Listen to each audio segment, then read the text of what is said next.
Good evening, everyone, and welcome. My name is Eric Owens. I'm the Associate Director of the Boise Center for Religion and American Public Life, and we're so delighted to have such a great audience, and especially two terrific speakers that will precede an energetic conversation later on this evening. As you can see from the screen, our event is co-sponsored by the Environmental Studies Program, the Department of Earth and Environmental Sciences, and the Institute for the Liberal Arts. And I want to thank Professors Noah Snyder, John Ebel, and Mary Crane for their support, along with the Boise Center staff who have put so much effort into the planning and promotion of this event. A special welcome to those of you watching live on the internet. Thanks to our friends at Front Row for making that happen. This video recording of this event will be available immediately afterward, so you can watch it again and again in case you missed the drippings, the bon mots that are sure to come. I ask that you silence your cell phones so that we're not interrupted in our conversation, but you don't have to put them away because we are tweeting this event at the hashtag climate denial, which you see down in the bottom right of the screen, and you can follow the Boise Center's feed of this event on our Twitter account, Boise_Center. And we encourage you to do the same. As is our custom, we will be leaving lots of time at the end of the presentations for conversation with you. And if you're in the room, you'll just raise your hand to ask a question. If you're out in the ether somewhere, you can tweet us questions, and we'll be sure to gather some of those before the time is up. In the face of a robust scientific consensus that the Earth's climate is slowly changing, and that humans are at least partly responsible for this change, a persistent and vocal minority of skeptics, and some outright deniers, has gained traction in American public discourse. Some of the climate change skeptics focus their criticism on scientific findings about global warming trends. Many others deny human responsibility for these trends. But in both cases, religious beliefs about God's sovereignty often undergird the skepticism and influence the larger debates about how societies can mitigate climate change or adapt our way of life to adjust to these new realities. I need to add that it's another matter entirely to disagree, whether on religious or non-religious grounds, about what we ought to do and for whom in the face of climate change. This is not skepticism or denial about science, but a crucial discussion of ethics and outcomes. But the climate change denial movement, if we can call it that, fascinates me.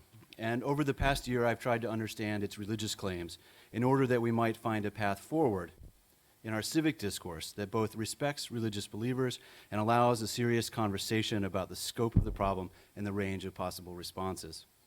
Among the most vocal climate change deniers is the Cornwall Alliance, an evangelical group that has developed a website and a curriculum entitled Resisting the Green Dragon. And the Green Dragon, of course, is environmentalism run amok. And this website and this group claims to serve as a, quote, biblical response to one of the greatest deceptions of our day.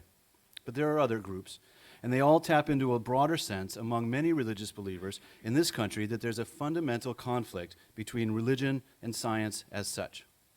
A recent poll from the Public Religion Research Institute found that 54% of Americans believe that science and religion are often in conflict. And these people, this is not part of the poll, these people connect this conflict across a wide range of issues, from human evolution to the origins of the universe to human responsibility for climate change. National Geographic recently had a cover story entitled The Age of Disbelief, arguing that skepticism about science has hit a new peak and has polarized our national conversations about public policy. This summer, a very large new front in this religion and science conversation will open up when Pope Francis releases his much-anticipated encyclical on creation, the environment, and climate change. We will hear much more about it this fall when he visits the United States and speaks to a joint session of Congress and to the United Nations General Assembly. But to help us make sense of all this, in advance of that, and also many of the things that are swirling around in different parts of this conversation, we have invited two exceptional scholars today, one an evangelical Protestant and the other a Catholic, to talk about the relationship between Christianity and climate change denial. Our lead speaker is atmospheric scientist Katherine Hayhoe, who will present for about 35 minutes, followed by a 10-minute response from theologian Steve Pope. And allow me to properly introduce Professor Hayhoe, and we'll get started. Katherine Hayhoe is an associate professor in the Department of Political Science at Texas Tech University and director of the university's Climate Science Center. Her research focuses on establishing a scientific basis for assessing the regional to local scale impacts of climate change on human systems and the natural environment. She's a founder and CEO of Atmos Research, which seeks to provide relevant information on climate change's effects to a broad range of nonprofit, industry, and government clients. And she's a scientific advisor to many environmental groups. Her work has been featured in over 100 peer-reviewed papers, abstracts, and other publications, and she's presented her findings on climate impact assessments before Congress and many state and federal agencies. With her husband, Andrew Farley, she's the author of the book, A Climate for Change, Global Warming Facts for Faith-Based Decisions. And her work as a climate change evangelist, that's her term, a good one, was recently featured on the documentary series Years of Living Dangerously. First broadcast on Showtime last year. I understand they're about to film a second season of that. Her work on that program with actor and environmentalist Don Cheadle accounts, I think, for the fact that Cheadle retweeted her post about this event to his nearly 300,000 followers yesterday, and I welcome them online. In 2014, Professor Hayhoe was named by Time magazine as one of the 100 most influential people in the world. And that same year, Foreign Policy magazine listed her as one of the 100 leading global thinkers. It was indeed a good year last year. She received her bachelor's in science in physics and astronomy from the University of Toronto, a master's and PhD in atmospheric science from the University of Illinois at Urbana-Champaign. Please help me welcome Professor Catherine Hayhoe.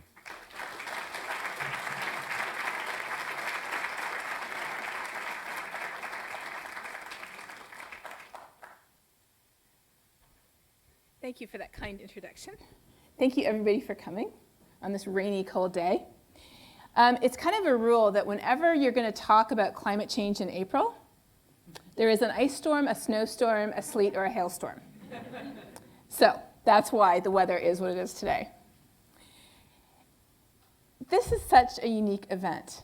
Usually when you're asked to come speak somewhere as an academic, they let you kind of pick your own title. But this title was chosen for this event, Religion and the Roots of Climate Denial.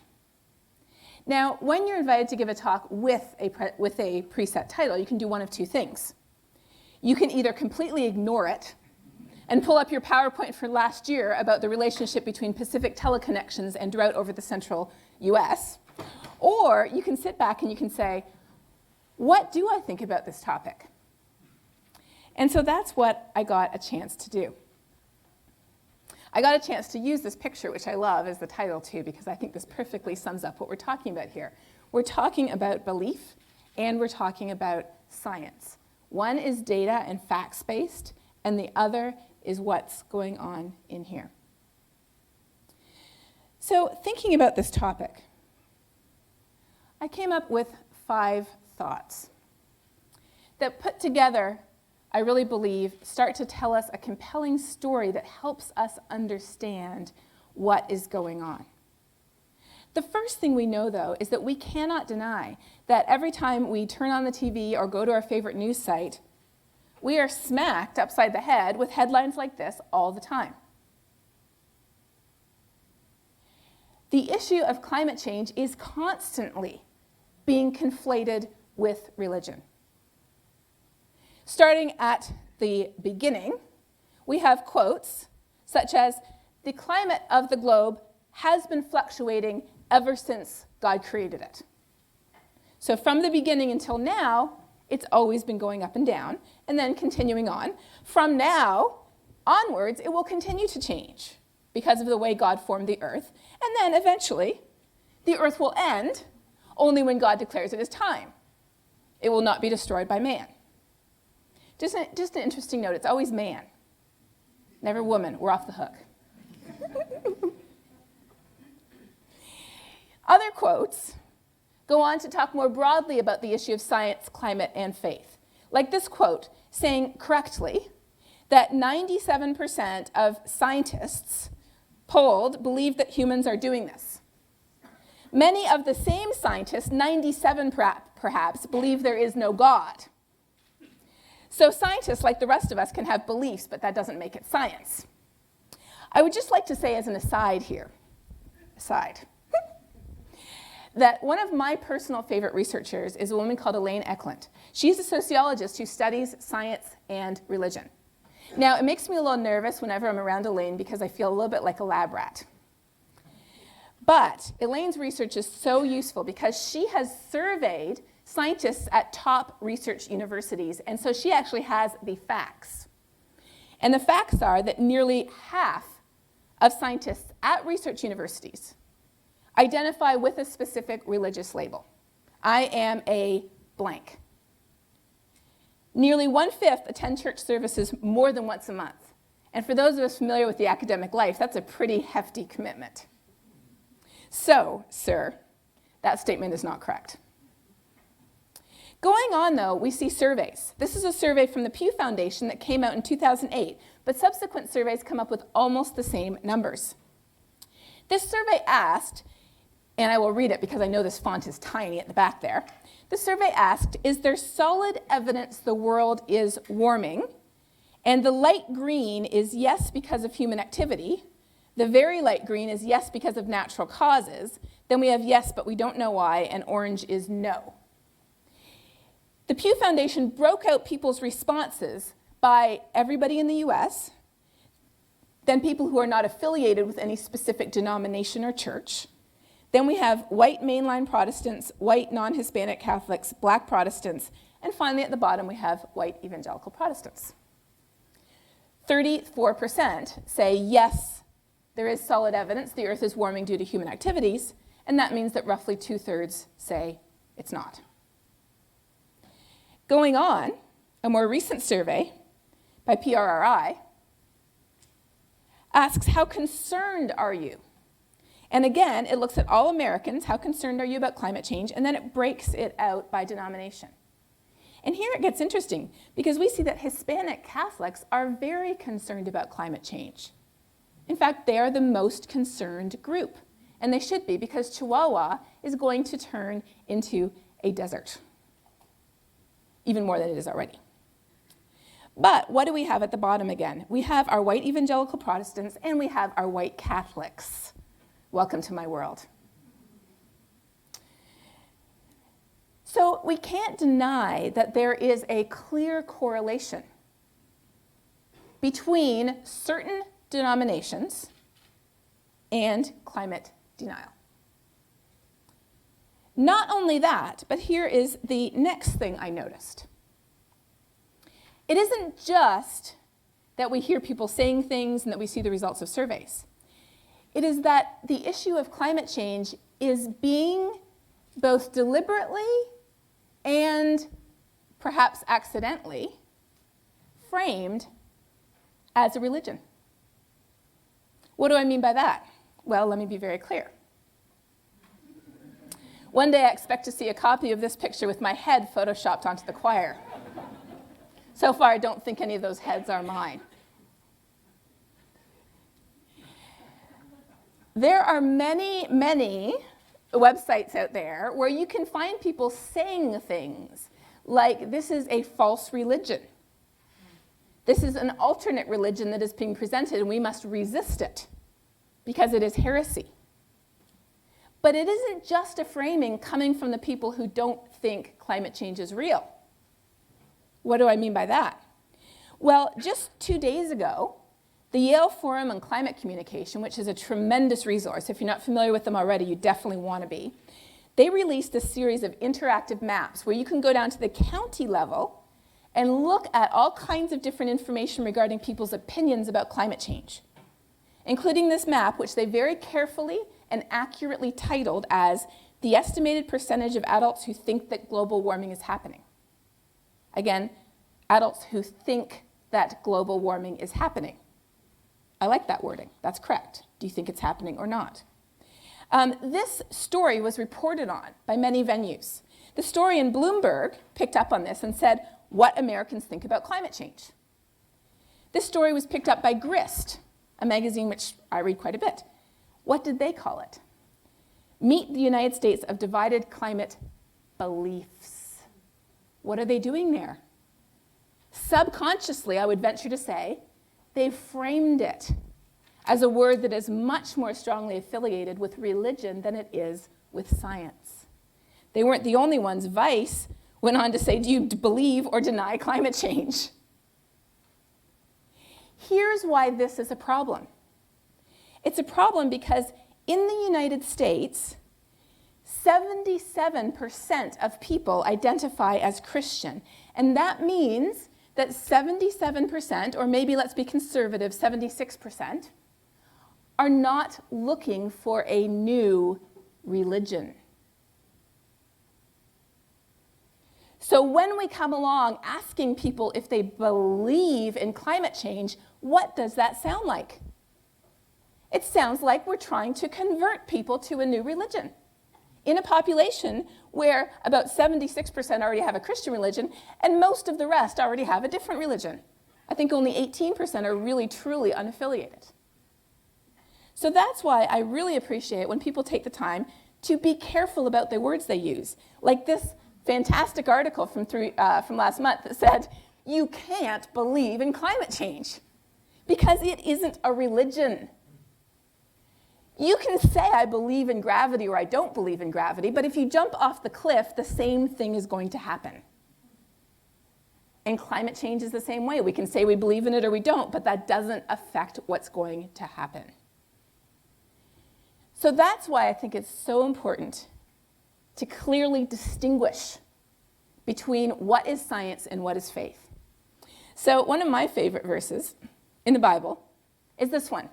This is the Hayhoe Revised Version.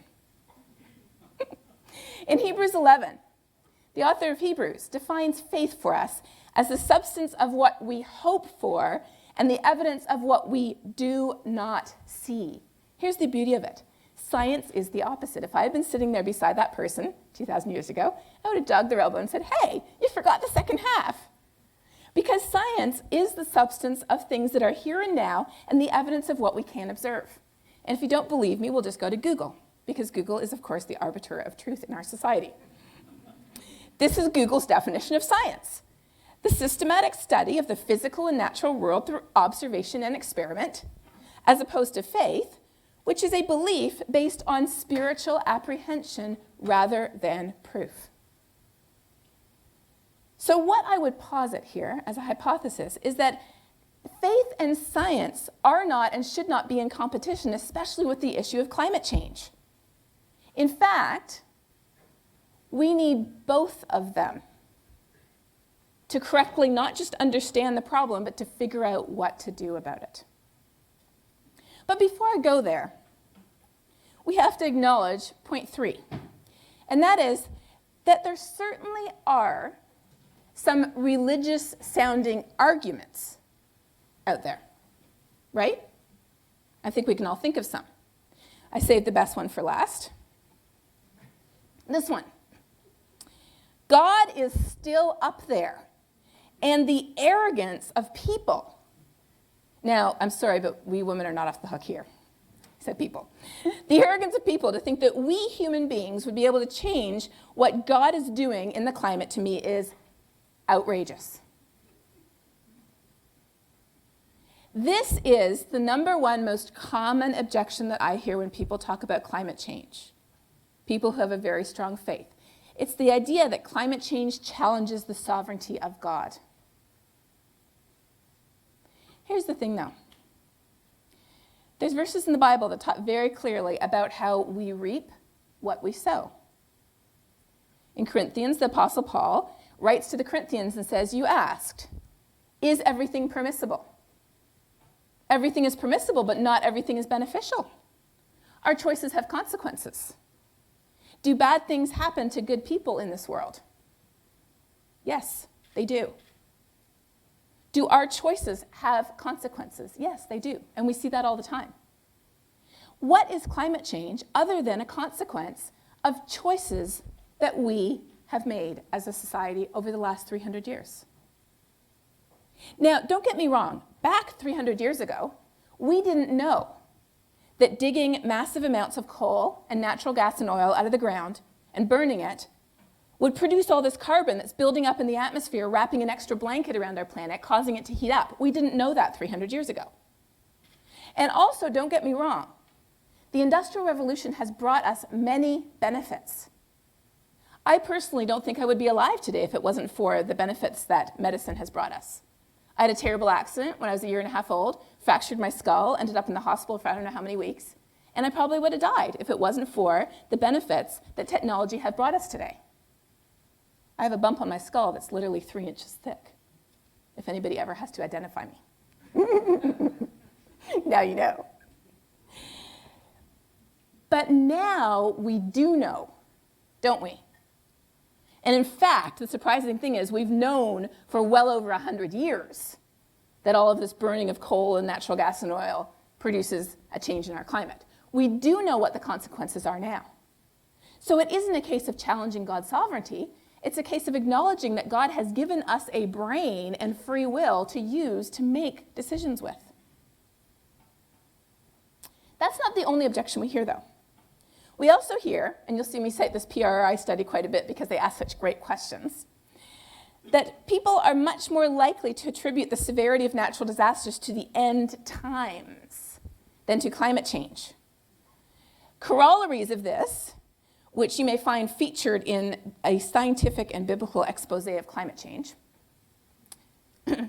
are that, for example, God said there will always be seasons, or that the world will never be destroyed by flood again. The world's going to burn up anyways. In fact, maybe this will just hasten it. God gave humans dominion over the world to do whatever they want. And also the religious-sounding argument of, well, it's not fair to deprive other nations of their chance to develop. This is pretty much all of the religious-sounding arguments in one slide. So let's go through these very briefly one by one. Why do we have seasons? We have seasons because of the orbit of the Earth around the sun, and the fact that, as that gentleman just said, the tilt of our Earth is inclined towards the sun.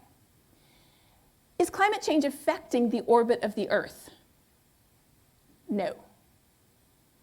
So there's that one. Sea level is rising. Do we expect sea level to cover every square inch of land on this planet? No. We don't have enough ice in all the ice sheets to do that. So we do not expect the world will be destroyed by flood. What if the world is going to end anyways? Well, back in Thessalonians, they were asking that same question. That's why you gotta love the Bible, because lots has changed in the last 2,000 years, but I'll tell you one thing that hasn't changed, and that's humans. So back 2,000 years ago, there were some people sitting around saying, the world's going to end anyways. Christ will return any day now. Let's just lay around, quit our jobs, twiddle our fingers, eat, drink, be merry. It's all going to be over next week.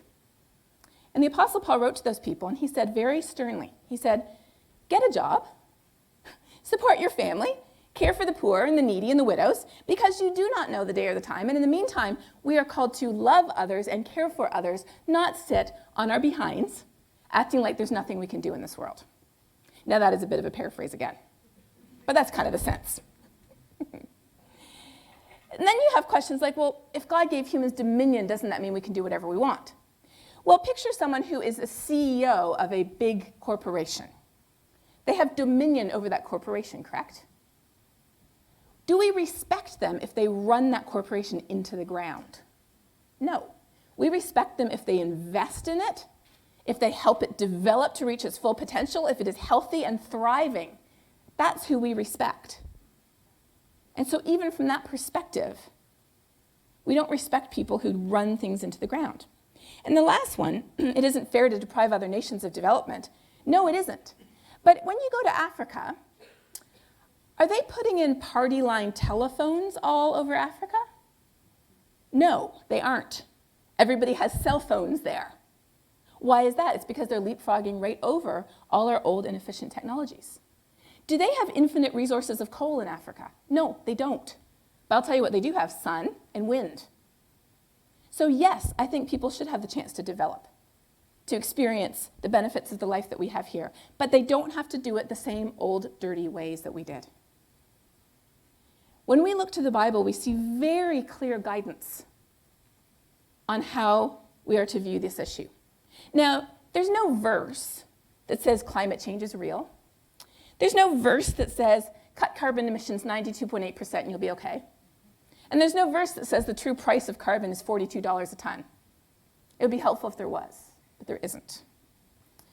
But there are verses that tell us, for example, that we see God in creation, which implies a value to the world around us. I was recently in Utah, where someone at BYU said something to me that really struck me. It was a quote about how nature is the illustration to the Bible. The Bible is the written word, and the world around us, which science reveals, are the pictures. We're told very clearly, as you can see, I like my different translations here. We're told very clearly the earth belongs to God and that it is valued by God. We're told even farther that God made humans to be responsible. Have you seen that before? God made humans to be responsible for, jump to the bottom, every living thing that moves on the face of the earth. And we're reminded that when we're given a trust, we are to be proved faithful to that. That whatever gift we're given, we're supposed to be faithful stewards of. And so this is where the creation care movement comes from, the idea of stewardship, of caring for what we have been entrusted for. It has a solid biblical foundation. And many Americans agree with that. 57% say God gave humans the task of living responsibly with animals, plants, and other resources, not just for human benefit.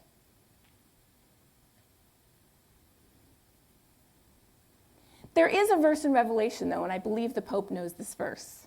The verse says, God will destroy those who destroy the earth, which is kind of a bit of a strong statement. It isn't just about the earth, though. Here's the thing. In Texas, we have a lot of signs. This is one of the good signs. I like this sign. We're told very clearly that we are to have a heart of compassion for people as well. And when we look at where our carbon emissions have come from over the past 100 years, 1/3 of those emissions have come from the United States. Alaska is kind of guilty by association here. It's mostly the lower 48. When we juxtapose this figure with a figure of who is suffering the impacts of climate change, you can see what I'm talking about. These are the nations where people are most vulnerable to the impacts of climate change. So that's why I would argue that the stewardship theology is incomplete. It isn't just a matter of caring for everything but humans or baby seals over humans. It's a matter of caring for all life on this planet, human or otherwise. Because when we look at climate change, it raises major issues of justice between those who have and those who have not, and between us here now and future generations who will be paying the price of our choices today. So using religion as an excuse, as a smokescreen to hide behind in climate denial, I believe is a perversion of our true faith. James even goes on and tells us what pure religion is. To care for others, orphans and widows in those days particularly, and to keep oneself undefiled from the world. So I would argue that when we talk about climate change, it's not a theological issue. It really isn't. It really, at its core, does not have to do with our faith or what we read in the Bible. If that's not the case, then what does it have to do with? And that was my next thought, which, let's see. There we go. We know that challenging the authority of God is the most common spiritual argument, but studies have shown that the real problem lies in the solutions. But it's a lot easier to say it isn't a real problem than to say it is a real problem, but I don't want to do anything about it. What is the first step in AA? Not that anybody here knows that personally. Yes. When I was young, back a very long time ago, there was a small mustard-colored booklet that Christian organizations would hand out called The Four Spiritual Laws. First statement, I admit I'm a sinner and I need God. Admitting we have a problem is the first step, and it's the hardest step as a human to take. So my fourth idea out of 5 is this, that the real roots of denialism do not lie in religion as the title of this forum suggests. They lie in ideology communicated to us through politics and the media. Why do I say that? Let me build my argument. If we look at political polarization in the United States, back in 1994, Democrats and Republicans weren't that far apart. By 2011, people had moved quite far apart. And by 2014, not only had the distance increased, but for those of us who are statistically minded, the distributions were becoming skewed away from each other. Why is this important? Well, first of all, it turns out that, according to research from Stanford, the number one predictor now of who you will marry if you are not already married, just so you know, is not appearance, it is not personality or character, it is political affiliation. Isn't that horrifying? Yes. I would just like to be clear, I come from a country where you don't ask people what party they belong to. I had never had a single person ever ask me what I was before I moved to the United States. And I personally have voted for at least 3 different political parties in my lifetime. So this identification of myself, my family, my community, my church as belonging to a certain party has enormous repercussions throughout the United States. And here's one of the biggest ones. When you ask people, what do you think of this issue X? And then you say, are you Democrat or Republican? A researcher up at UNH, just up the road, Larry Hamilton, did this. And his results were confirmed by the midterm elections last year, too. He tabulated the issues on which Americans are most divided politically. The number one issue is what it should be. The number one issue is the performance of the president. And that should be something that divides you, because otherwise, why are you one or the other, right? For those of you with good eyesight, take a look at this. What is the second most politically divisive issue in the United States? Climate change. What is number 4? Do you trust scientists? Okay, let's just back up a second here. Do you trust accountants anywhere on there? Do you trust lawyers anywhere on there? No. So why do you trust scientists? Why is that a political issue in the United States? And then you have the Arctic and weather. Apparently, your opinion on weather depends on whether you're Republican or Democrat. It's not just Republican and Democrat, though. Let me put a couple more pieces together. Americans who identify with the Tea Party, which is not the same as Republican, are even more skeptical about climate change. 53% don't think it's happening or because of humans. Now, let's fit the pieces together here, okay? Also, nearly half of Americans who say they're members of the Tea Party also say they're part of the religious right, okay? Now we're starting to connect the dots. In fact, 3/4 of those who identify with the Tea Party would describe themselves as a Christian conservative. And if you look at support for the Tea Party divided out by religious affiliation, who is at the top? All right? So what I love about sociology is you can start to tease these questions apart. So my colleague John Evans asked this question. He said, okay, we know that conservative Christians, which he termed fundamentalist Protestants, and I said, John, you know those are fighting words. He said, yes. Conservative Christians are less likely to believe the conclusiveness of climate science. Do you notice that pervasive word again? Believe. Yes. However, here is what they found. Controlling for other demographic properties showed that it is, let me translate this, not going to church that causes the divide. Participate in fundamentalist Protestant discourse. Going to church is not where the divide occurs. These opinions are rooted in age, in political conservatism, and in political affiliation.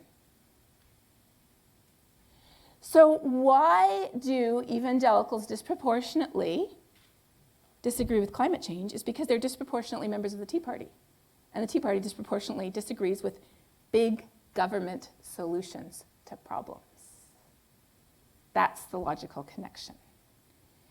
And in fact, other work by Robert Brule has found, for example, that the number one predictor of our opinions on climate change is what he, and I will translate this again, what he calls elite cues. What is that? That means who we respect as a thought leader. Because we are all cognitive misers. All of us. Yes, even you. We are all cognitive misers because we do not have all the time in the world to figure out every nuance of the arguments on immigration, or stem cell research, or tax reform. So what do? What do? You turn on the TV or you go to your favorite website, right? And that's where we get our opinions from. And in fact, if I can find my mouse here. Oh, good, I just found my mouse. In fact, the emergence of what they call congenial media, which means you can find somebody saying anything you want on the internet, including that the moon is made of cheese and the world is flat. The emergence of congenial media has been fingered as one of the major drivers of political polarization in the United States over the last 20 years. 20, 30 years ago, what did everybody do? They turned on Walter Cronkite. Today, what do people do? Grandma's in the kitchen listening to Fox News. Joey's in his bedroom listening to what people are saying on Twitter, and then somebody else is there watching Stephen Colbert in the living room. We're all listening to what we like to listen to. And that is why we're so polarized, because all we hear is what people tell us. So what do we hear in the media? Well, in 2013, if we turned on CNN, 30% of the information on CNN about climate change was false. On CNN. If we turned on other stations, it was a little worse. But this was better than the year before. The year before it was over 90%. They've gotten better. So what does this do for evangelicals? I have news for you. You may not know this, but we don't have a pope. So what does that mean? Well, we do have pastors, and our pastors talk about climate change. 5% talk about it often. 25% talk about it sometimes. But you know what, Catholics? I'm sorry. You're in the same boat. So if our religious leaders are not talking about this, who fills the void? Right? And that's why denying the science has become an article of faith that is required to belong to our tribe. Not just that, but there is legitimate fear involved too. We are afraid of the solutions that have been offered to us. Why was the American Revolution fought? Look for some of the words on this slide. Yes. Why are you surprised that people don't want climate change solutions that involve words like taxes and government restrictions and Uncle Sam telling me what to set my thermometer at? It's because it is burned in the American psyche to resist government interference in people's personal lives. And the National Association of Evangelicals even says this right out. This is the government relations director from the NAE, Galen Carey, who says many evangelicals oppose actions to slow climate change, but they don't do it because of a religious basis, but they do it because they believe the government wants to take away their freedom. It's the solutions we fear, not the science. But it's easier to say the science isn't real, to say it is, but we don't want to do anything about it. So my last thought is this, though. My last thought is that we need our values, we need our faith, and we need our religion to understand what to do about this problem. It isn't a case of separating science and faith. It isn't a case of saying there's separate magisteria. We do the science over here with climate change and we do the faith over here on Sunday. No. We need our faith, and it has been hijacked. It has been taken away from us and used for evil rather than good. Why do we need our faith? We need our faith because we are not asking for a small change in our society. One of my favorite historians, Jean-Francois Mouhot, when he was at Georgetown University, he wrote this. He said, an economy run on slave labor has much in common with one run on fossil fuels. Today, each of us would require an average of 200 people biking 24 hours a day to supply the energy that we use. Now, if it was Lance Armstrong, maybe we just need 50 people a day. We replaced slavery in our society with fossil fuels. What did it take to do that? A lot. Who was at the forefront? Evangelicals, Christians, people of faith. Their voices were key in moving us forward. And so today we have a similar movement. We have this movement going on right here at Boston College, and we have it going on at Harvard right across the river. We are being asked to divest, to cease from earning money from fossil fuels. But we are not asking for a small change, and that is why our values and our faith are so important here. Because, and this is a strange thing for a scientist to say, science is limited. Here's what science can do, okay, in 4 slides. Number 1, science can tell us that climate really is changing. This is global temperature. It goes up and down from year to year, but long term, it's getting warmer. Science can do that. Science can tell us that if our temperature were being controlled by the sun right now, we'd be getting cooler because energy from the sun has been going down the last 40 years. Science can tell us that if it were normal natural cycles, one part of the Earth would be getting warmer while the other cooled. But now, from the bottom of the ocean to the top of the troposphere, the whole thing's warming, so it can't just be a cycle that moves heat around. And science can also tell us that if we look at the ice age cycles, we aren't still warming after the last ice age. That warming peaked 8,000 years ago. And in fact, according to ice age cycles, we should be heading into the next ice age, and we're not. We're getting warmer faster and faster. That's what science can tell us. And science can tell us one more thing, and this is what my research does. This is my own research, in fact. Science can tell us what the future will look like depending on the choices we make today. That's what science can do. But nearly every country in the world has agreed 25 years ago to stabilize heat-trapping gas levels at an atmosphere that would prevent dangerous human interference with the climate system. 25 years ago, we all signed on to this treaty, and we proceeded to argue about it ever since. Why is that? It's because dangerous is not a scientific choice. How much is too much? Is there a magic number of cigarettes where we can smoke up to that number and we stop right there and we will not get lung cancer? No. Is there a magic number of tons of carbon dioxide that if we produce up to this amount but no more than that will be okay? No. It's too late for many people up in the Arctic where the villages are crumbling and falling into the ocean because the permafrost is melting. We've already passed that level for them, but we haven't for many other areas. So when we look at things like the Conference of Parties taking place in Paris later this year, the 21st Conference of Parties to the treaty we all signed 25 years ago, we need our faith and our science there to make good decisions. Because what is dangerous is not a scientific decision. It's a decision we have to make based on what's in here. And so that's why I think our faith is so important. And this is really my favorite verse. You wouldn't connect this with climate change, would you? It's a verse where Paul is writing to Timothy and says, God has not given us a spirit of fear. When we hear all the rhetoric surrounding climate change, what emotion do we pick up? Fear. Fear that the world is ending because of too much carbon. Fear that the world will end because we do something about it. And fear that the government will take over our lives. Fear that the government won't do anything. It's fear. This is not what we've been given. We've been given a spirit of power to get stuff done. I love that. We've been given a spirit of love to care for others, to care for every living thing on this planet. And here's the best one. We've been given a sound mind. And what a gift that is. That's why this verse is such a source of personal encouragement to me.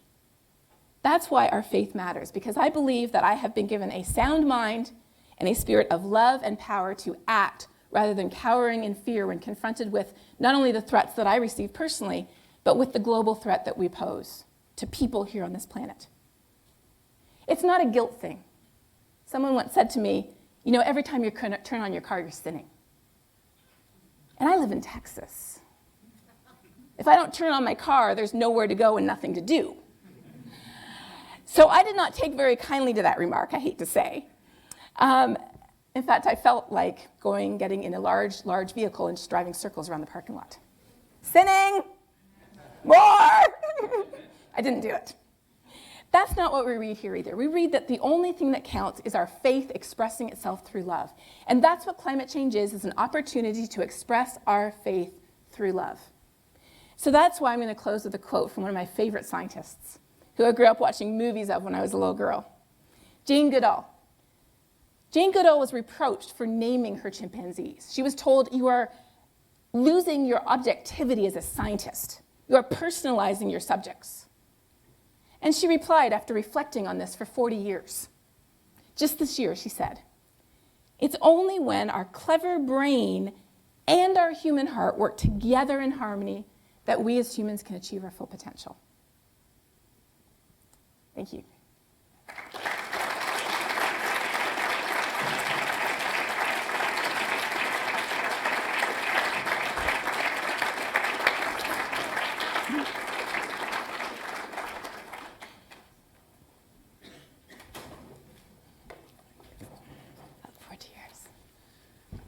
Thank you so much, Catherine, for a terrific beginning to our conversation. We really appreciate it. Our next speaker is Professor Stephen Pope, who is Professor of Theology here at Boston College. And his very popular courses range across social and theological ethics, with particular focus on science and ethics, on St. Thomas Aquinas, and on virtue. He's the author of the books The Evolution of Altruism and the Ordering of Love, as well as Human Evolution and Christian Ethics, and the editor of scholarly books on St. Thomas Aquinas and on Jesuit liberation theologian John Sobrino. Professor Pope received his BA from Gonzaga University and an MA and PhD in theological ethics from the University of Chicago Divinity School. Please welcome my dear friend, Steve Pope.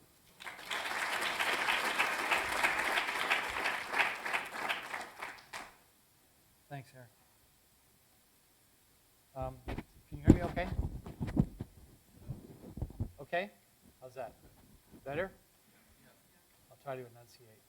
I still think Gonzaga could have beaten Duke. If you just had another 10 minutes, they could have pulled it off.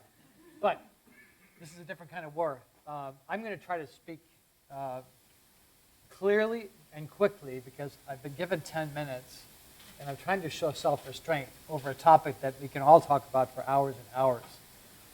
This is a cover of National Geographic last month, March 2015, on the war of science, and lists a variety of topics on which the data and findings and accounts by scientists are becoming highly contentious political issues in our society. On the website for National Geographic, there's a list of the gap between what scientists offer as their best data, their best theories, their best sometimes policy suggestions, and the public perception of those, the public treatment of those topics. And I want to call your attention to the first. The second is the gap between U.S. adults, their opinion about the environment and the climate, and those of scientists. It's quite a stirring gap. And Catherine mentioned some of the reasons for this. I'm going to look at a few principles in Catholic theology.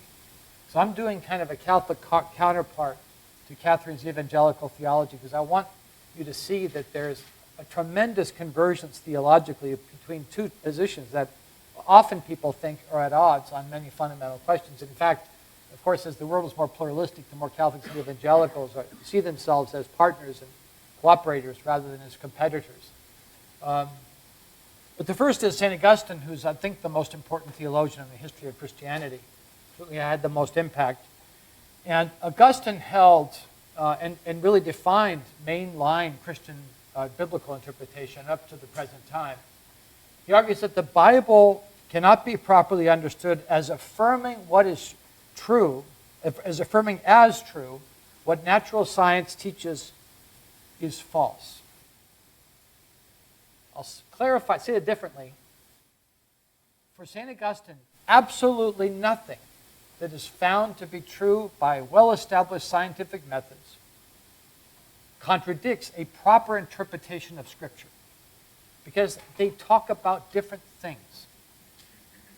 Okay? That's the first thing, fundamental to Christianity.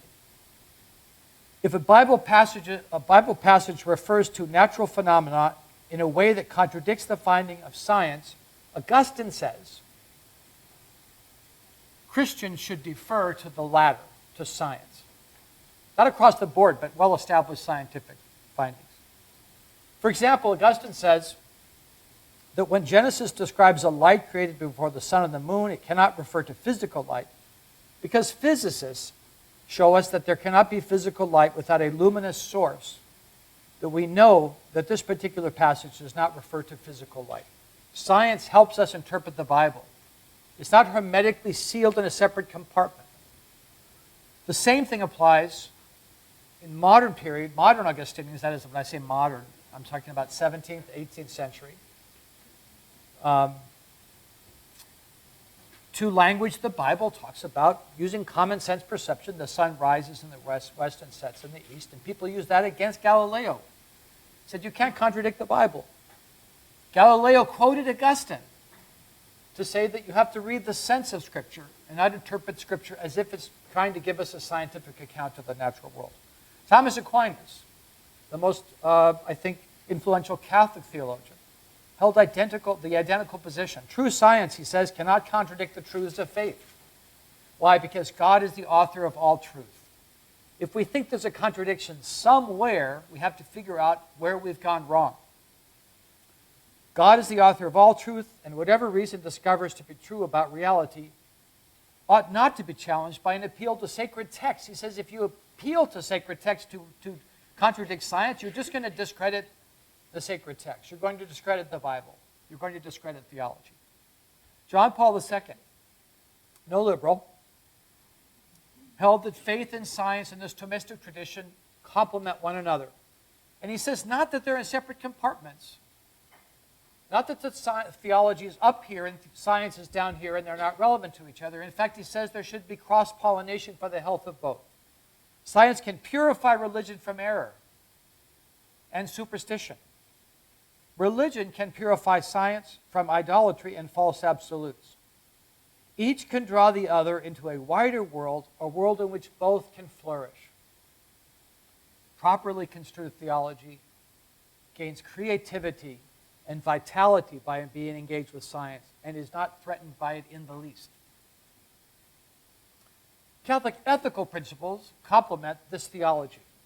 This is very shorthand. The Catholic ethical principles regard what we do with scientific information, what we do with our technology, because science and technology by themselves are simply tools for understanding and for acting in the world.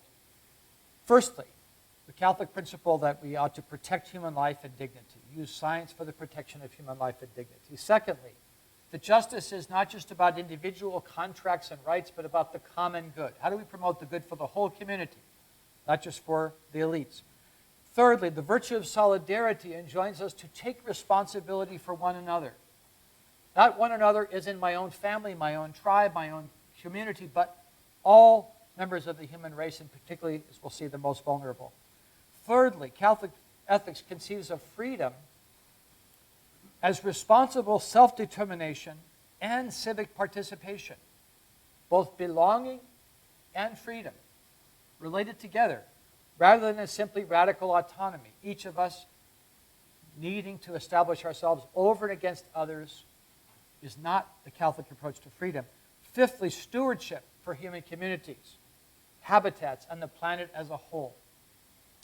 Sixthly, the preferential option for the poor, giving special attention, priority to the disadvantaged, both locally and globally. And of course, this is especially important for climate change, as you saw in the beautiful graphic put up by Catherine, that the people that are suffering the most, the burdens of climate change, are people in the southern hemisphere. And then finally, that we make moral decisions through the virtue of prudence. Prudence deals with contingencies. Contingencies are ranges of possibilities, and that's where we need to be informed by science. If you don't have the facts, you cannot make good prudential judgments. But you can't make good prudential judgments with overriding, ignoring cherry-picking facts as well. So from these theological principles and from the ethical principles the U.S. bishops have drawn recently, and they make this claim. In facing climate change, what we already know requires a response. It cannot be easily dismissed. Significant levels of scientific consensus, even in a situation with less than full certainty, where the consequences of not acting are serious, justifies, indeed can obligate, our taking action intended to avert potential dangers. If enough evidence indicates that the present course of action could jeopardize humankind's well-being, prudence dictates taking mitigating or preventive action. So we could put this in the context of what Catholics are actually polled as saying, and actually the polls seem to be all over the place. We saw several very grim polling numbers from Catholics. About 14% of white Catholics take climate change as a serious issue that happens that they worry about. Some basic facts: 83% of Catholics would endorse an international agreement. This is in a poll done at the University of Maryland, that we need to reduce greenhouse gases. 35% polled saw this as an obligation to protect God's creation. I can't imagine what else they thought it would have been, but anyway, that's what they say. 44% saw it as an important goal, but not in terms of an obligation to protect God's creation. And then 25% did not see preventing climate change as an important goal whatsoever. So I'm going to look briefly at 5 ways one might oppose climate science, on what grounds people oppose climate science. The first is that you don't know. This is the dueling experts problem. You really don't know, so you're going to side with people that are saying what you're inclined to say. And this works if there are legitimate scientific arguments on both sides of the debate, but it doesn't work if 97% of climate scientists say there's only one legitimate position to take on this. Secondly, we can reject scientific claims on scientific grounds. But this requires credible scientific reasoning that at least is seen as plausible by peers in peer-reviewed journals. Thirdly, people can know the scientific arguments, but reject them on moral grounds. But I think this is a serious error, because it confuses taking a moral position, that is, concluding what we ought to do, with coming to an understanding of the situation we're actually confronted with. As Catherine pointed out, there's an attempt to short-circuit the moral position, the moral arguments, out of fear of where they might lead us. The fourth possibility is knowing the scientific arguments but rejecting them on theological grounds. I think that we've seen that there are no evangelical grounds, biblical grounds for rejecting climate science, and I'm going to show it. I think that there are no theologically respectable Catholic grounds for doing so, although we have very limited on time here, so maybe we can pursue it further. And then finally, there's the possibility of knowing the scientific findings but rejecting them on political grounds.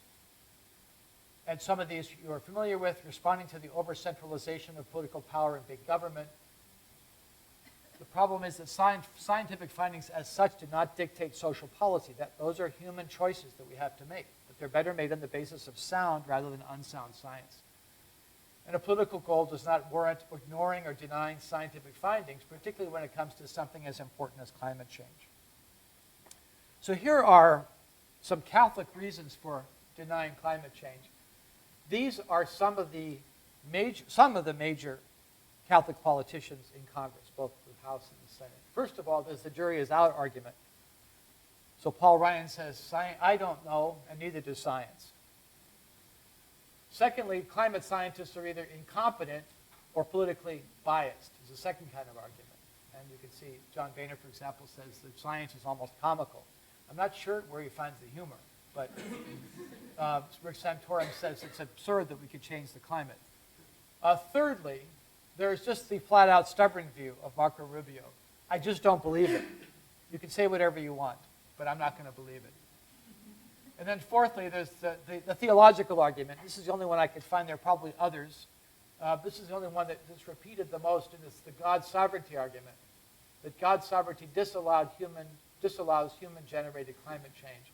Representative Virginia Fox says the climate is God's creation, and that climate hawks think that we human beings have more impact on the climate and the world than God does. Again, that's a massive non sequitur, but that's what she says. Rush Limbaugh, who's not a Catholic, thank God, says that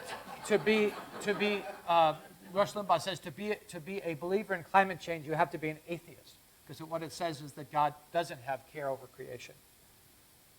So Catholic politicians, to continue, I think the first three are all versions of the expertise argument that ignore the scientific consensus from NASA, from the AAAS, from the Intergovernmental Panel on Climate Change, and many others. The fourth is a theological argument that misunderstands the nature of divine sovereignty and human stewardship. And none promote a moral, politically motivated rejection of climate scientists. None say that. But whether they say it, whether it's functional, are two different questions. I want to just look at one theological question, because there's a distinctively Catholic approach to this that I think is helpful. And this is the relationship between divine sovereignty and natural causality, that is, systems of natural causality. This is the standard Catholic approach you can see in the work of Thomas Aquinas, and it's still used by Catholic philosophers today. This is that God causes creatures to exist in such a way that they are the real causes of their own operations. God is at work in every operation of nature as primary cause. But the autonomy of nature is not an indication of some reduction of God's power or activity. Rather, is an indication of God's goodness. That is to say, for Aquinas, God's goodness is expressed by allowing creatures to be empowered, because God's power is not threatened by our agency and by the power of nature. In fact, God is glorified by the power of nature, by the goodness and order and beauty of nature. So because divine causality and creaturely causality function at fundamentally different levels, we can rely upon natural science to tell us about the functioning of natural phenomena. And in fact, it's the only thing that will tell us, methodologically, in a disciplined way, the way in which natural phenomena function. So from a Thomistic standpoint, sovereignty and causality are not competitors. Natural causality are not competitors. In fact, one requires the other. This relates to the question of stewardship. Sometimes you have a competitive view of, if God is sovereign, we don't have to be responsible. We're not in charge of the world, people say. Stewardship is a word we use for talking about how we as rational creatures participate in God's creative and providential care for creation. Stewardship is made possible because we're intelligent, although not always rational beings. We are rational beings in our nature. Stewardship is responsibility to care for creation, not irresponsibly to dominate and exploit it. This is a big debate by scripture scholars over the interpretation of what it means to have dominion over the earth from the first chapters of Genesis. John Paul II infers from this notion of sovereignty, providence, and stewardship the following. He says, we must encourage and support the ecological conversion, which in recent decades has made humanity more sensitive to the catastrophe to which it has been heading. Man is no longer the Creator's steward, but an autonomous despot who is finally beginning to understand that he must stop at the edge of the abyss. The Pope thinks we could destroy the planet. God respects our freedom so much that we could destroy ourselves. It's a great statement of a belief in human dignity, but also a great statement of the danger that we are in, and a call to realism. It's really a challenge not just of more scientific education, but of cultural transformation. Now, I'm almost at the end of my slides. A couple of important points. Catholic climate deniers tend to be Republican, especially in the Congress. And their emphasis on individual rights, skepticism about government, and strong resistance to regulatory mechanisms that would reduce carbon emissions makes it easy to pin the blame on a political party. But I believe that liberal Democrats who are indifferent to faith help to make devout Christians suspicious of climate science It's a cultural perception problem, and it's profound in this country. I think the new atheists, who are very aggressive in attacking Christianity, who appeal to science in their polemic against religion, do even more damage to the public acceptance of science. They are damaging the ability of many people to take climate science seriously by the polemic that they take out against all and any and all forms of religion.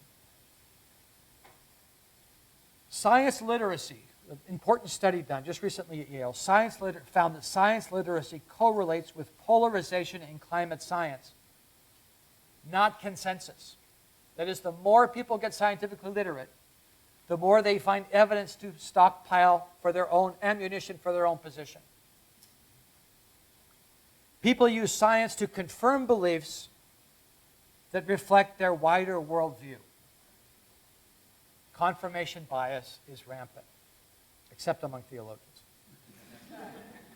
So simply communicating the findings of climate science will have limited effectiveness in changing attitudes that reflect our primary group loyalties, which are social, religious, moral, and political. It's an issue of your tribe. This is a kind of approach to epistemology that neuroscientists talk a lot about, and I think it's pretty convincing. So, prominent climate scientists, to no surprise, have recently called on religious leaders to use their moral authority to challenge the motivated reasoning of climate skeptics and to counter their public message. So Pope Francis himself says the time to find global solutions is running out. There is therefore a clear, definite, and urgent ethical imperative to act. The establishment of an international climate change treaty is a grave ethical and moral responsibility. Just two more slides. First, what are the implications of this on a ground level? First of all, I think that there's a major, and perhaps that this is a major and probably the central moral challenge of our age. It should not be regarded as a partisan political issue in which science is up for grabs. There is too much at stake for it to have that status. Secondly, Catholic priests and bishops, speaking here as a Catholic, have a responsibility to preach about the climate crisis, to educate future priests in seminaries, and to inform Catholics about this critical issue. I stress the form, not just inform, tell them the facts, but help them shape their imagination in a way that is marked by those 7 ethical principles I mentioned. And Pope Francis's upcoming encyclical that Eric mentioned is timed to give strong support to UN deliberations on measures that must be taken to avert potential catastrophe. If you want to know more, there are 2 resources. One is in this room. Dan DeLeo, Dan the man, is working with Catholic Coalition for Climate Change. And you can go to this website and find out all sorts of information that's helpful, challenging, informative, and very useful for these conversations we're having tonight and elsewhere. Thank you very much.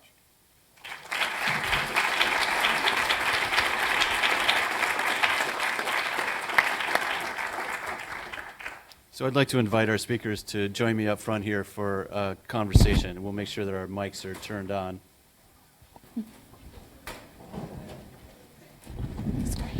Can you all hear me okay? It's amazing how much they went together, even though we didn't. I know that's. Well, I have a lot of questions and comments that I could start with, but I think it's best that we turn to the audience. So if you have a question, we have a microphone somewhere. Where is Evan? Here. He's got a microphone here. So go ahead and raise your hands, and we'll queue up the questions as they come. And if you're watching from online, you can tweet a question with the hashtag #ClimateDeny. Yes, please. Thank you so much. My name is Andrea Strimling-Yutzumpa. I run Deploy US. We're working to build conservative support for action on climate. And I have 2 questions. One is, how important is focusing on quote-unquote deniers or skeptics right now? They're a very vocal group, but they're a minority. So should our attention be much more on building the salience of this issue among people who already think there is some issue even if they don't think it's the most important issue. That's one. And the second is, as we look at opportunities to help political conservatives embrace this as their own issue and not just sort of a progressive issue, how potentially valuable are collaborations and alliances across sectors with some of the less expected leaders on this issue, not just religious and moral leaders, but also national security and military leaders, corporate executives, and others, political influencers from the conservative and libertarian communities like that. So those are the two questions I'd appreciate your thoughts on. Great, thanks. Catherine, do you want to start? Sure. One of my favorite resources is probably one that you're familiar with too, which is the 6 Americas of global warming. So the reason why I like it is because it surveys people across America and asks them what their opinions are about climate change and puts people into 6 groups. It starts with people who are dismissive. Those are the hardcore people who I like to think of as, if an angel from heaven with tablets of stone in flaming letters saying climate change is real appeared to them, they still wouldn't agree. So there's that group. Then there's people who are doubtful, people who are disengaged, people who are cautious, concerned, and then people who are alarmed. Here's the thing. The alarmed and the dismissive groups are the ones we often hear from the most in the media, but they're the smallest groups. So in answer to your first question, I do not focus on the dismissive group. Now, if somebody asks me a question in a public forum, I certainly respond, but I'm not really responding trying to change their minds because nothing will. I'm responding to talk to people who are doubtful or disengaged or cautious. Now, the second question about engaging voices, I think that's essential, and all of our top communicators in climate in this country are doing exactly that. Because we've been told for so long that climate change is a green issue, a tree-hugging issue, an environmental issue. Climate change is not that, it's a human issue. It's a water issue, it's an energy issue, it's a food issue, it's a health issue, and it's definitely a business, an economic, and a national security issue. So those are the voices that we need talking about it. Steve, what would you say? I agree with you. Oh, all right. He gets the next question. It seems to me that climate change would be the ultimate conservative issue. Mm-hmm. It's conservation. Yeah. I don't mean that in a glib way, but I mean, aren't we all concerned about conservation? And don't want to be responsible human beings? And don't we want to be accountable human beings? Those are all conservative values. They're also liberal values. The polarity is unhelpful anymore, I think. Yeah. It seems to me that you're right. To talk about the extreme ends misses the fact that most people are somewhere in the middle. And I think, speaking as a theologian, the church has an urgent moral responsibility not to allow it to continue to be seen as a liberal issue. John Paul II, Benedict XVI, Pope Francis, you can dice them and slice them in all sorts of different directions. They don't fit into the liberal-conservative polarity we have here. That's a polarity created by the media, I think, because it's for convenience and sells press, sells time on television. They're all people with different approaches to politics, perhaps, but they're all telling us that we have a great responsibility to protect the goodness of nature that we have right now. How can we convince people to do that if only 5% of Catholic parishioners ever hear anything said from the pulpit, and that's the only time they get exposed to the church? How can they do that if only 5% of evangelical pastors talk about responsibility to nature? I think another thing I'd say is that the Catholic moral position believes in the sanctity of life. I think if anything's a core value, that's the core value of Catholicism. And the debate within Catholicism has been over whether that is reducible to the issue of reproductive ethics, of the sanctity of the unborn.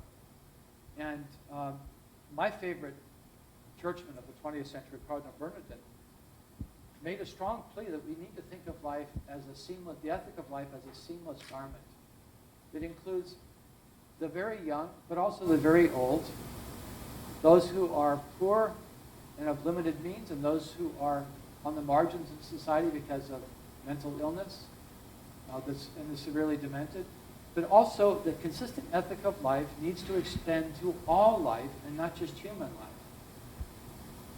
And it doesn't mean that all life is equal, that we have just a flat moral valuation, because some forms of life are higher and more developed than others. But all of life counts. And in fact, we kind of sink or swim together. We can't say, well, we'll sacrifice the trees and we'll sacrifice the Amazon so that we can survive. It doesn't work that way, of course. For us to flourish, the natural world has to flourish. Yeah. And I would just add to that that the Evangelical Environmental Network also says that climate change is a pro-life issue because life doesn't end at birth. Other questions? Yes, sir. Thank you. So I'm an alum, and I guess I just want to pick up, it seems to me like a natural segue from the last point, particularly around Boston College. So you cited the last three popes and the bishops' conference and the fact that still there's only 5% of people. I don't think I've ever heard Sean O'Malley say anything about climate being an important issue. So I guess I want to bring it closer to home, and that's Boston College. So how come Boston College and the theology department and Father Leahy and whomever else don't have an explicit position saying this is a really top priority? We not only want people of the School of Theology and Ministry to understand this should be front and central, but we want this to be something that we communicate to all our students. It should be something that's, on the front burner and not left up to a few students now and again trying to rally a little bit of support with indifferent support from not only the higher ups in administration, but it seems hopefully faculty who, I heard your words were very powerful about this as an ethical responsibility. What do we need to do to put that into action? Thanks. Well, I think one thing we need to do is divest. Hallelujah.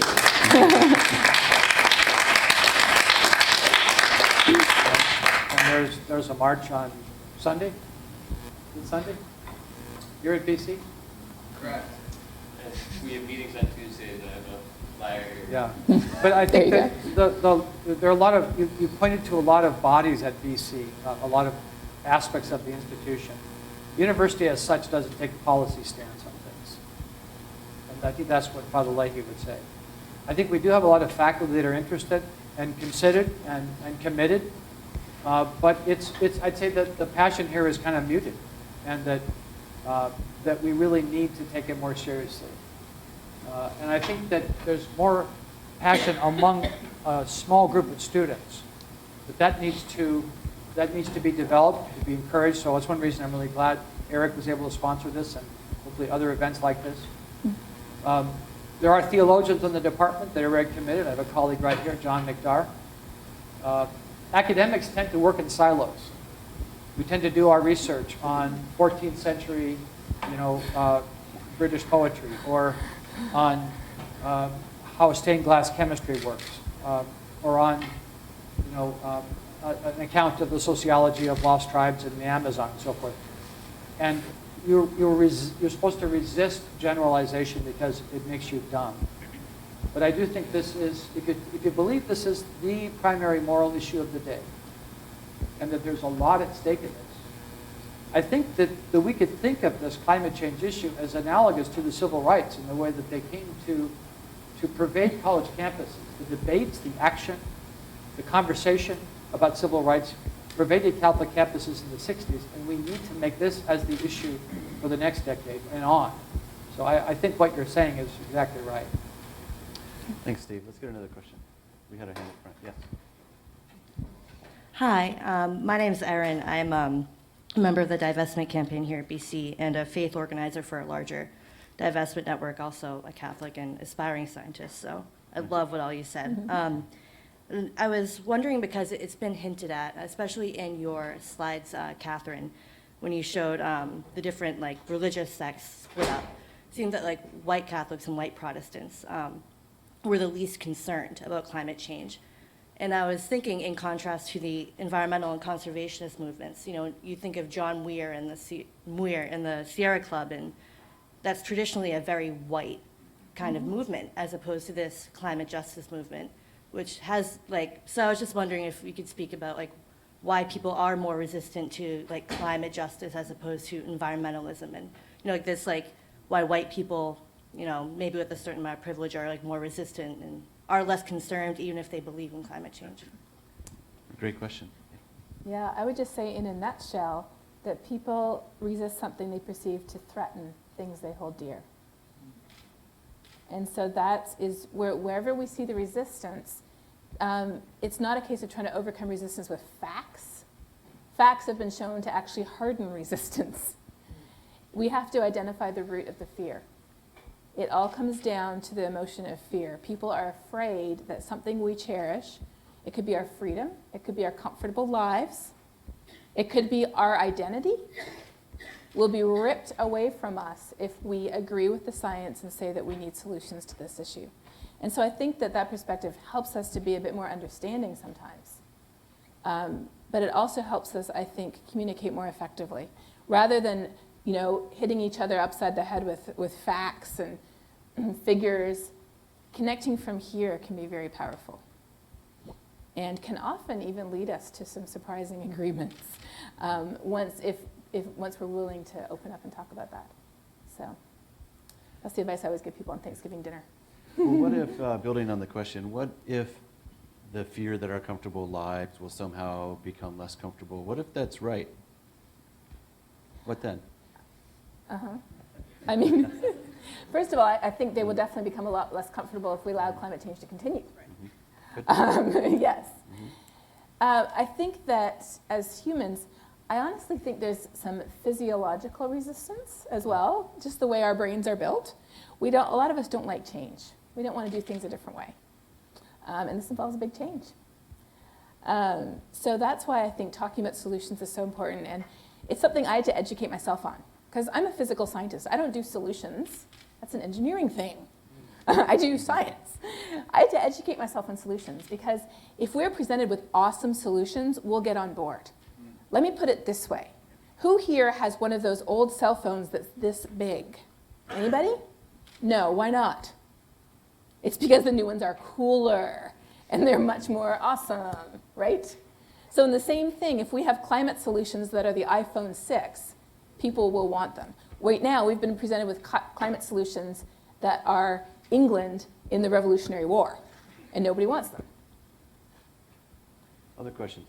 Well, Professor Ebel, and then we'll come to the middle. Yeah, Evan, here.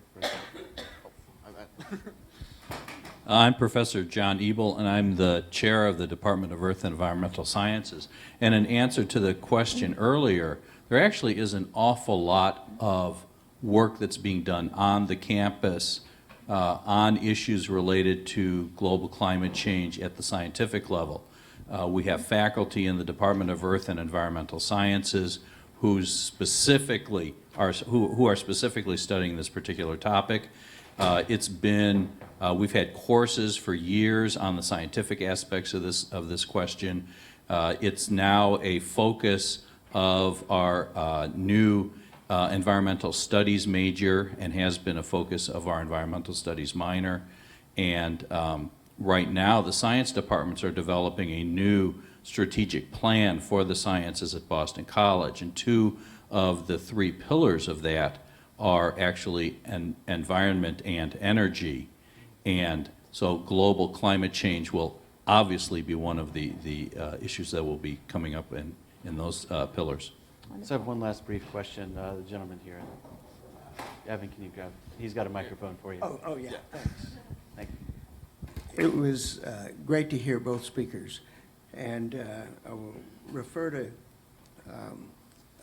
Dr. Pope when he referred to the Catholic ethical principles number 7, and I didn't catch everything, but finally that moral decisions occur through the virtue of prudence.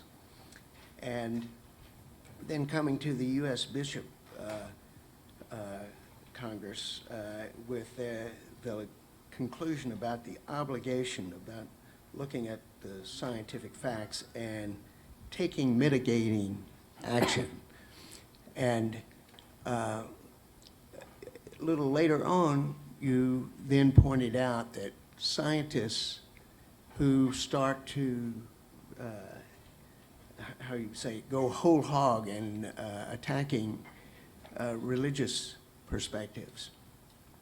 I sort of put all those together, and I think that one thing that we really need to do is to give people a more of a positive attitude that how we can overcome this. And I look back, and it's going back into the 80s and the early 90s, and we did something that today would be impossible. And we got to go back to that to see what we did. And it's not as big a problem, but it was a very big problem that we successfully tackled and on the way to beating, because it's going to take a long time. And that's the diminishment of the ozone layer and the restrictions, severe restrictions on our way of life with the chlorofluorocarbons. And that success we've sort of put aside, but it has a lot of the aspects that we need to overcome the global warming issue. Right. And as I say, it was a remarkable success. And as it progressed, we went even further. We accelerated the banning of these chemicals. And if you can imagine, the people we have today would have raised the issues against that, we would be in a really horrible situation today. And so I'd like somebody to just kind of analyze the similarities, and that do we need not point this out over and over again to the objectors? Well, fortunately, we have an atmospheric scientist present who can help with this. Yes, and I am the academic great-granddaughter of one of those chemists who won the Nobel Prize for the ozone hole research. Who is it? Which one? It was my advisor's advisor, Sherry Rowland. Yes.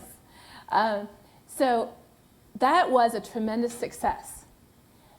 And it was such a success that I even wrote a chapter about it in the book I wrote, you know, what we learned from science, how we put it into place, and the fact that the ozone layer is starting to recover. We've actually measured the beginning of the recovery, although it will take some time. Here's the difference.